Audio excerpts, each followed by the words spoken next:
Trade secrets. When you hear this word, what do you think about? Think Coca Cola. It's one of the companies that has had its formula and recipe under the wraps for the longest period of time. Nobody knows what the formula of Coca Cola is. It's never been patented, it's not been put in the public domain.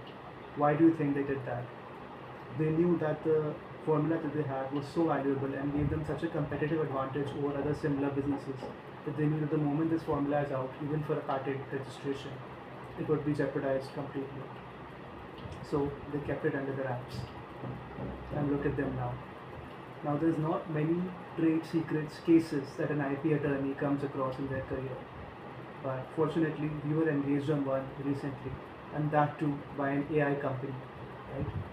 This was a US and India based AI company which felt that its data, its confidential data, its trade secrets had been compromised and used by one of their ex-employees to build a rival business which was offering very similar products to their own products and to clients very similar of their own.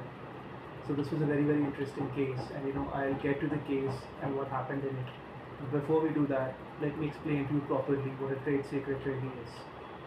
So a trade secret is anything which is kept confidential, which is kept secret, and which gives a competitive advantage to a business.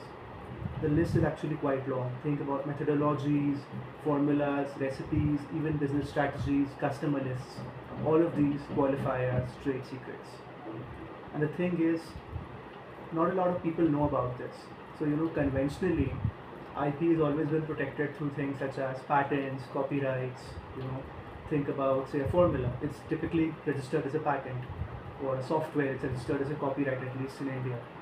Now, some of the businesses, when they know that their formula or their software, their code, their software code, their formula is so unique and rare that putting it out in the public domain would make them lose their very competitive advantage.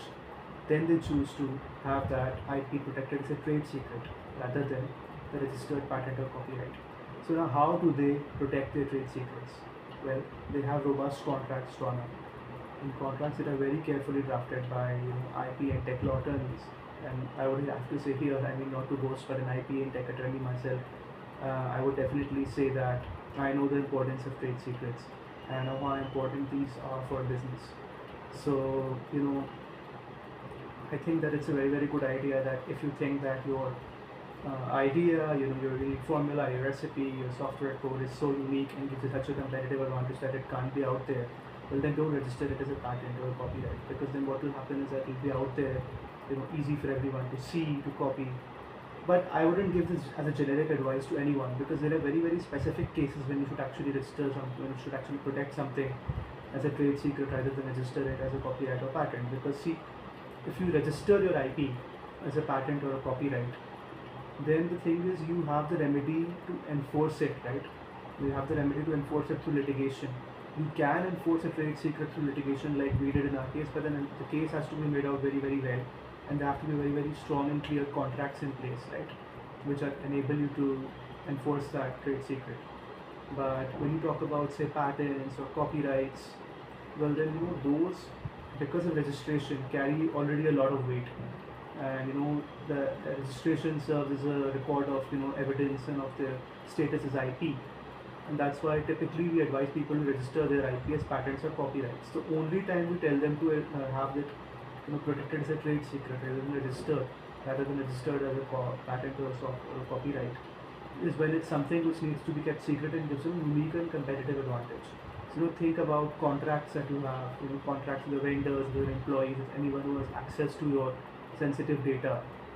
Those contracts are meant to protect your trade secrets, right? And they have to define very clearly what is the confidential information or the secret which that particular vendor or employee or other contractor is not supposed to let out into the public domain, and also clearly lay out the consequences of the breach of those trade secrets. That there could be legal action against them, there could be civil action, there could be criminal action. you know that's how you protect your trade secrets, right? So now I would say that the particular case that we had was actually a very very interesting case, the one that we contested recently in India. And the facts of this case are actually very very interesting, because there's a case where an employee of the company took confidential and sensitive data and created very similar AI products, where those products were actually infringing also the copyright in the software of the product of the employer, and they were being offered to the same clients and to the same market, and that too barely weeks after this employee resigned from the company. And what we used to point out to the court, that this was a clear case of malicious intent and infringement of the trade secrets and unfair access to that, unfair usage of that confidential data to cause harm to our client, was that this ex-employee actually launched the company in his brother's name, not in his own name, in his brother's name, and that too barely weeks after he resigned from the company. And lookalike website, the very same products infringing on the software, the copyright of the original products, all of this was there, right? So very clear cases made out to the courts of trade secret infringement, which is why we were able to have notice issued and actually contest this case. And the good thing is, once you have notice issued in a lawsuit, well then parties move forward. They have to argue their cases. Sometimes the cases even settle, benefiting benefiting the plaintiff, but then on sort of like amicable terms. So getting the notice issued from court and actually making the lawsuit move forward is itself one of the most crucial stages.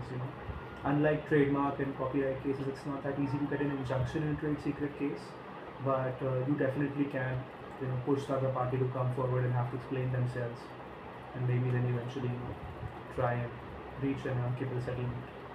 So while we thoroughly enjoyed making out our case and presenting it before the court, we always advise companies, please have strong systems and strong contracts in place, right, to protect what is in today's economy oil, right? So in today's economy, personal data, trade secrets, and IP are actually oil.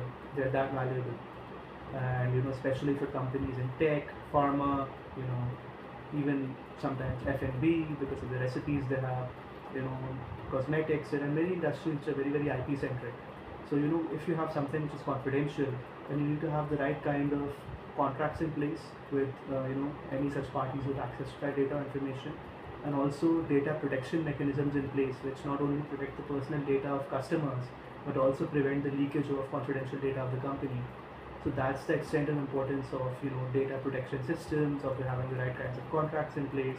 And as IP and tech and commercial lawyers, as much as we enjoy being in court, we also understand the importance of having these robust systems in place to prevent leakage, to prevent problems from arising in the first place, or at least to have the right kind of structure in place that when you do have to go in for a legal action before a court, you actually have something in your hands to be able to make out a good case for yourself. So I hope you all enjoyed today's episode and found it useful. Stay tuned for more exciting episodes on the Utsav Mukherjee IP and Tech Law Show. Cheers. Have a good day.